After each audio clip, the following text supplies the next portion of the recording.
জাহান্নামের আগুনে জ্বলতে জ্বলতে যখন চামড়াগুলো গোশতগুলো ঝলসে যাবে, রব্বুল আলামিন নতুন করে চামড়ার গোশত গায়ের মধ্যে ফিট করে দিবে। ওই চামড়া গোশত আবার ঝলসাবে, আবার ফিট। আযাবটার মজা যেন ভালো করে টের পায়। একের পর এক শাস্তি শুরু এবার জাহান্নামে। যারা দুনিয়াতে আত্মহত্যা করছে, ছুরি মারছে, ও খালি ছুরিই মারবে। বিষ খাইছে, খালি বিষ খাবে। যে মেয়েগুলো ওড়নায় গলা পেঁচিয়ে এই আত্মহত্যা, তারা জাহান্নামের রশিতে আর ওড়নায় খালি আত্মহত্যা করতেই থাকবে।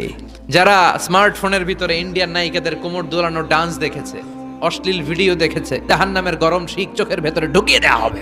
যারা মিথ্যা বলতো, ওদেরকে এক লাইন জাহান্নামের ছুরি দিয়ে কুচি কুচি করে জিহ্বাটা কাটা হবে।